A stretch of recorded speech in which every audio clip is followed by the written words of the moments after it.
Vending machine killer. On April 30th, 1985, a 45-year-old truck driver stopped near a vending machine in Fukuyama, Japan. He was exhausted from work and was looking for an energy drink to help him power through the rest of the day. When he approached the vending machine, however, he noticed something surprising. A bottle of Oranaminsi energy drink was already in the pickup tray. Thinking he'd lucked down on a free drink, the truck driver wasted no time chugging it down. What he didn't know was that this would be the last drink he would ever taste. Instead of the refreshing feeling he was looking for, he felt something horribly wrong with his body. A bitter, burning sensation quickly spread throughout his throat, followed by an intense wave of nausea. It wasn't long before he was lying on the road in excruciating pain. He was rushed to a nearby hospital where doctors discovered a lethal amount of paraquat dichloride in his system. Paraquat is an herbicide that was quite common in Japan at the time. More importantly, it's also highly toxic to humans. When ingested, it can lead to severe nausea, throat inflammation, internal chemical burns, and eventually death. This is also why it's been banned completely from over 70 countries to date. Unfortunately, despite knowing the reason for his illness, there was nothing the doctors could do to save his life. There's no antidote for the deadly chemical today, let alone back then. So, after hanging on to his life for a month, the truck driver passed away on the 30th of May, 1985. At first, investigators assumed that given the nature of his work, he might have accidentally encountered the toxic substance while on duty. However, after reviewing his haul records, they found no trace of this herbicide or anything remotely linked to it.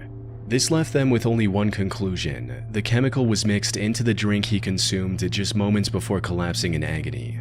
But with no leads or concrete evidence, they couldn't determine whether it was a murder or self-inflicted act, resulting in the case getting shelved for the time being. Now, while this might sound absurd today, you have to understand that paraquat was readily available in the country at the time.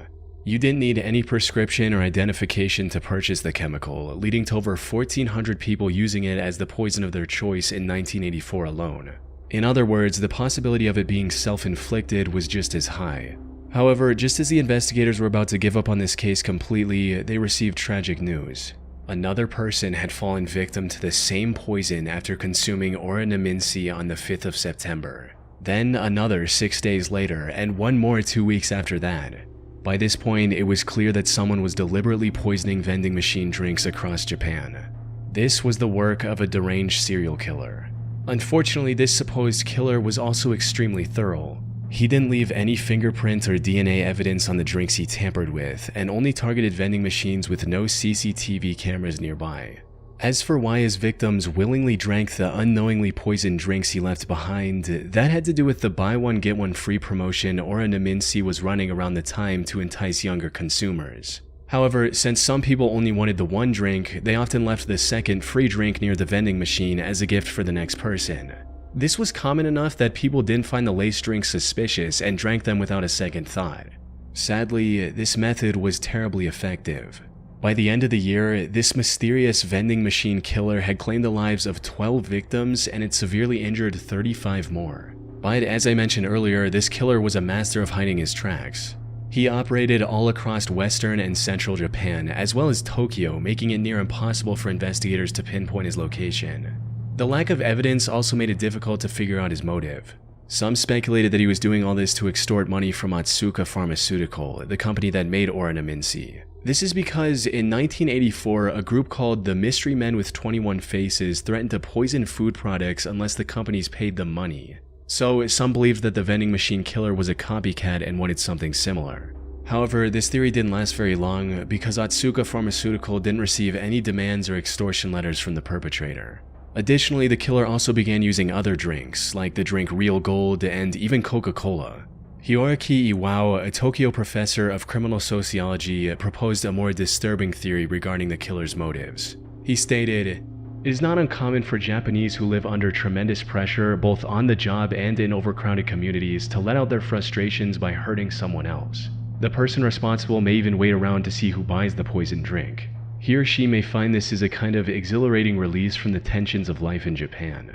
But even if this was the truth, it still didn't bring investigators any closer to catching the suspect. Left with no other options, the authorities turned to the public and launched a nationwide campaign on the 27th of September. They placed signs and distributed leaflets telling people to avoid suspicious free drinks and to properly inspect the cap seals on their beverages before consumption. They also instructed vending machine owners to investigate their stock for any anomalies and told chemical shops to monitor their customers more closely. It's unclear how effective this campaign was, as the number of victims kept increasing even after its launch. But then something unexpected happened. On the 17th of November, the murder spree stopped completely after the death of a 17-year-old girl. She was the only female to have died from the poisoning. It's possible that the person who committed these atrocities had a moral code against harming women, though that's nothing more than a baseless speculation. Due to the complete lack of evidence, the vending machine killer was never identified, cementing this case as one of the most chilling, unsolved mysteries in Japanese history. Little Rock serial stabber. On April 11, 2021, the Little Rock Police Department received a distress call from South Pulaski Street regarding a potential homicide. When they arrived at the scene, they found a middle-aged woman lying on the street with stab wounds all over her body. This woman turned out to be 41-year-old Deborah Walker. She was homeless at the time and was living on the streets when this incident happened. She was quickly taken to the hospital where medical staff discovered that she had been stabbed at least 15 times. Despite lying on the street, bleeding for what may have been hours, she miraculously survived and managed to regain consciousness the same day. Investigators also visited her in the hospital to gather any information she could provide about her attacker. Unfortunately, she was attacked somewhere between 1 and 4 a.m. It was still dark outside, and all that she saw was that her attacker was a tall, African-American male with a slender build. Now, in most other similar cases, such limited information would hardly be enough to generate any leads. But in this instance, the description Deborah provided left the investigators in disbelief. That's because her attacker's profile closely matched the perpetrator of another incident that took place about 8 months earlier in the surrounding area. The victim of that incident was 64-year-old Larry Eugene McChristian. He was living in Little Rock with his daughter Sarah, who was on probation at the time. On the 20th of August 2020, he had a medical emergency and was taken to the hospital in an ambulance. He was discharged from the hospital the next morning. However, when the hospital staff tried to contact Sarah so she could pick him up, she wasn't answering her phone. So they gave Larry the information about a nearby homeless shelter and a bus token to get there. Later that day, Sarah came to the hospital looking for her father, only to learn that he'd been discharged hours ago. She then reached out to the homeless facility Larry was told about, but they didn't know anything about his whereabouts either. The only option she had was to file a missing persons report and wait for the police to find Larry. 2 days later, on the 24th of August, Sarah received the call she was waiting for. Tragically, it wasn't the news she had hoped for. According to the official report, the Little Rock Police Department found Larry's body on South Gaines Street at around 2 a.m. They identified him by the hospital discharge papers he had on him. More importantly, he had multiple stab wounds on his body and was unfortunately already dead by the time the police arrived. His death was declared a homicide, and the investigators began looking for clues almost immediately. This proved quite impossible at first, since there were no witnesses and there wasn't anything that could be used as evidence at the crime scene. However, after inspecting the surrounding houses, they had a major breakthrough. The CCTV camera outside a nearby house had captured the suspect walking down the street when suddenly he spots Larry and begins walking towards him. After committing the crime, he tries leaving the area, only to stop, go back, and stab Larry one last time before fleeing. As mentioned earlier, this man matched the profile Deborah gave to the police, leading investigators to believe she was attacked by the same person. While looking into older cases, they also connected the same killer to another murder that happened in the area on September 23, 2020. The victim of this incident was 62-year-old Jeff Welch, another homeless man who was living in an abandoned home. On the morning of that day, Jeff's friend found him on the porch of his house with a stab wound on his neck. By this point, the investigators knew they were dealing with a deranged serial killer. However, just as they uncovered the connection between the three attacks, another tragedy unfolded. On April 12, 2023, a day after the attack on Deborah Walker, another one of his victims was found on the Wright Avenue overpass. The only thing in common with these 4 attacks was that they all involved homeless individuals, and they all happened between 1 and 4 a.m. There seemed to be no clear pattern on how the perpetrator selected his targets. This left the Little Rock community terrified to leave their homes, fearing they might become the next victim of the serial killer on the loose. After realizing the potential danger of the situation, LRPD began spreading awareness about the man who is now being referred to as the Little Rock Slasher. They also turned to the public to ask for any information they could provide on the matter, and even announced a $20,000 reward. We also need your help. If you have seen anything suspicious or have surveillance cameras on your homes or businesses in this area, please contact us at 501. Unfortunately, despite having CCTV footage of the suspect, the Little Rock slasher was never caught. The case remains a mystery to this day. Or at least that's what the official reports say. While researching this case, I came across an Arkansas-based blog called the Snarky Media Report. The authors of this blog did their own investigation into the slasher case, and what they found was shocking to say the least. Put simply, they claim to have found the true identity of the killer after talking to multiple locals and Deborah, who, according to their blog, already knew the identity of her attacker. They also uncovered many details about this supposed killer, including his criminal record, which reveals that he has already served 2 prison terms in Arkansas for felony convictions of domestic violence. Also, his history with drug abuse and how it made him very agitated and violent. The authors of this blog also claim to have contacted the alleged killer's previous landlord, who gave them this image of the perpetrator.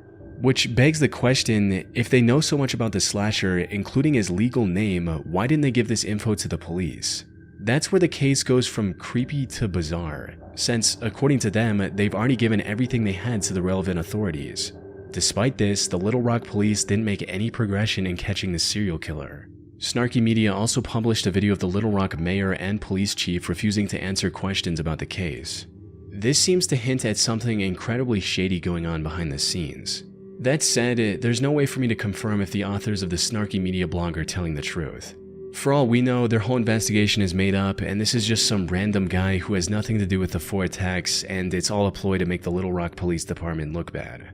Most of the information they've gathered seems to check out with what's released publicly by the authorities. The only discrepancy in their investigation is the age of the suspect. Officials believe the slasher to be young, possibly in his 20s, but the authors of this blog state that the person they found was 46 years old. Unfortunately, this is where the leads end. Whether Snarky Media is telling the truth or not remains uncertain. What is certain, however, is that the case remains unsolved to this day. The Little Rock slasher is likely still out there and can continue his murder spree at any moment.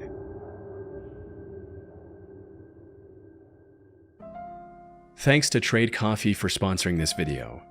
I never considered myself much of a coffee person, but recently I found myself getting really into it, though I quickly found out that it can get extremely expensive if you want to get the good stuff. I'm talking like somewhere around $8 for a single cup of coffee at my local shop. I decided to get my own equipment at home, but I still had to buy the actual coffee itself, which sent me down a rabbit hole of trying to find the most quality coffee for an actual fair price. Although, honestly, I didn't even know where to look for this. That's where Trade really helped. They offer a subscription-based, personalized coffee experience that matched me with coffee that best suited my specific preferences. It was super easy to get matched with something I would actually like without much prior coffee know-how. I just made this one I got called Foundation, which was really good. With the weather finally starting to get warmer, I've recently been experimenting with their cold brew coffee. This week I tried the Cold Front blend that was developed especially for cold brew methods, and this one came out nice too.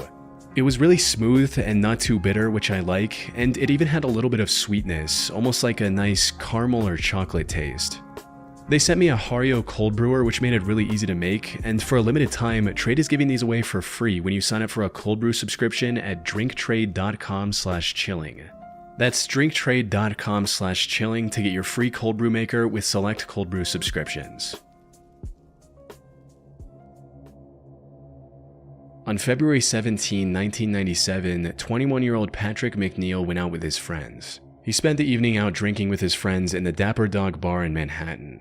During this time, he likely drank more than he could handle, resulting in him throwing up in the bar's bathroom before leaving in a highly unstable and disoriented state.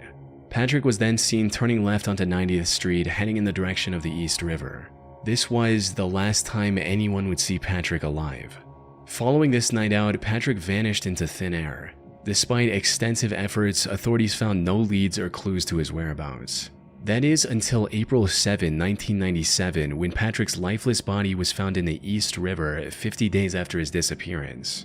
Duty Sergeant of the NYPD's Special Investigation Division, Kevin Gannon, was called to the scene to assist with the body's recovery and examination. Kevin had been a seasoned detective for years, and by this point there was little that could surprise him. However, the circumstances surrounding Patrick's death disturbed him to his core. The more he looked into it, the more strange the situation became. For instance, Kevin noted that Patrick's body wasn't decomposed enough to have been floating in the river for a week, let alone the past 50 days. He also found burn marks on Patrick's body, hinting at the possibility of him being restrained prior to his death. Kevin knew that something wasn't right. Unfortunately, due to the complete lack of evidence pointing to the contrary, Patrick's death was ruled as an accident. Kevin kept thinking over this feeling for the next year before coming across a case that reinforced his suspicions even further. On February 13, 1998, another body was found in the same stretch of water. This body was later identified as 22-year-old Lawrence R. Andrews, who had gone missing on New Year's Eve after celebrating the event with his friends in Times Square. After getting on the case, it didn't take long for Kevin to notice eerie similarities between the two cases, as both bodies were found within yards of each other. Both of them were also young Caucasian males and were on track to have successful careers. They both disappeared in one of the most crowded cities in the world without any trace as well. Most importantly, Kevin also found similar oddities in both cases, where the bodies were a lot less decomposed than they should have been, and there were burn marks indicating possible restraints before their death. Lawrence's case prompted Kevin to look for other similar cases across the US. He enlisted the help of fellow detective Anthony Duarte and a criminal justice professor, Dr. Lee Gilbertson. Together, they began investigating these cases, and soon a chilling pattern began to emerge. In total, they found 45 different instances of young men dying under shockingly similar circumstances as Patrick and Lawrence. Most of them went out for a night of drinking, became more intoxicated than usual, disappeared shortly after, and were later found dead in some body of water. Almost all of them were also Caucasian and on track to have a high-paying career like engineering after college. Most disturbingly, however, they also found graffiti of smiley faces near the bodies of at least a dozen different victims. This led to the three investigators creating the smiley face murder theory. According to this theory, these 45 and possibly many other deaths from the 1990s to 2010s weren't accidents in the slightest. Instead, they were murders committed by a single deranged person or an organized group of serial killers. This is the only logical explanation they could find to justify the many oddities and similarities in these incidents. That said, while this theory makes complete sense to some people, others aren't convinced one bit. Criminal profiler Pat Brown, for instance, called this theory ludicrous. She believes that the idea of connecting smiley faces, one of the most common graffiti symbols, with murders is just absurd, stating, "It's not an unusual symbol. If you look in any area 5 miles square, I bet you could find a smiley face." The FBI also completely denied this theory in a statement, reading, "The FBI has reviewed the information about the victims provided by 2 retired police detectives who have dubbed these incidents the smiley face murders and interviewed an individual who provided information to the detectives. To date, we have not developed any evidence to support links between these tragic deaths or any evidence substantiating the theory that these deaths are the work of a serial killer or killers. The vast majority of these instances appear to be alcohol-related drownings." However, despite these setbacks, the 3 men have stuck with their theory. They're still working on finding evidence to back their observations. That said, if their hunch is correct, it would mean one of the most wicked serial killers in American history is still at large today. I-70 killer. Robin Fuldauer was a 26-year-old Indiana University graduate who was working at an Indianapolis Payless shoe source store near I-70 in 1992. The 8th of April was supposed to be her day off. However, just as she was getting ready to relax at home, the employee who was supposed to man the counter called in sick. Left with no other options, her manager called Robin and told her to cover the shift instead. Robin wasn't very happy about this emergency shift change, but she reluctantly agreed, arriving at the store at 10 a.m. and starting her shift as usual. Unfortunately, her day was about to get a whole lot worse. Everything seemed normal until 2 p.m. when the manager called the store for a routine check. To her surprise, Robin wasn't picking up the phone. She kept trying for a few minutes before giving up and calling the Speedway gas station neighboring the shoe store. One of the gas station employees, a friend of Robin's, went to the Payless store to see if she was doing okay. However, what she found inside left her confused. The store was in slight disarray and some of the shoes were missing from the shelves. The cash register was also open and there was no money in it. Most concerning of all, there were no signs of Robin anywhere. Her friend called out Robin's name, hoping she was just in the back and would respond. But when she didn't hear anything from Robin after minutes of standing in the store, she became worried and called the police at around 2:20 p.m. The cops arrived within minutes and began searching the store for clues on Robin's whereabouts. And it wasn't long before they made a devastating discovery. They found Robin lying in the store's back office, covered in blood. It was already too late. During questioning, an employee from the store across the street claimed to have seen a strange man loitering around the shoe store a couple hours earlier. According to this employee, the man sat on the curb for about a half hour, rifling through his bag and staring at the Payless store. They then saw the same man a few minutes later trying to hitch a ride back to Interstate 465, which was about a quarter mile from the store's location. Unfortunately, they were too far away to get a good look at the man's face. Given the money stolen from the register, and without any other leads, investigators filed this as nothing more than a robbery gone wrong. However, they couldn't have been more wrong, because just 3 days later, something similarly tragic happened to 23-year-old Patricia Smith and 32-year-old Patricia Makers. The two were working at a bridal shop in Wichita along I-70. The incident happened a little past their usual closing time as they were waiting for a customer who had a pickup. When they saw a man approaching the store, they assumed that it was the customer. However, this man drew a gun on the two after entering the store, took them to the back, and executed both with shots to the back of their heads. As the killer was leaving the store, he crossed paths with the actual customer the girls were waiting for. Without hesitation, he aimed his gun at the man and ordered him to head to the back of the store. But the customer defied his command and ran, narrowly escaping with his life. He later helped the police draw a sketch of the killer. Unfortunately, the sketch didn't provide much of a breakthrough. By this point, the authorities were certain they were dealing with a serial killer, but despite their efforts, the killer's spree continued. By May 7th, he had taken 3 more victims in small, low-traffic stores along the I-70 highway. By the time investigators managed to compile a few more sketches, the I-70 killer stopped his quest and went into hiding. That is until 1993, when he claimed 3 more victims along I-35 in Texas. He tried to hide his identity by changing his weapon, but the investigators were quick to notice the similarities. One of his victims, Vicky Webb, also managed to miraculously survive after getting shot in the neck. If he were ever caught, Vicky's testimony would have been crucial in bringing him to justice. Though, the I-70 killer was never found, and the case went cold for nearly 3 decades. However, then, in 2021, investigators released CCTV footage of a murder that happened in 2001.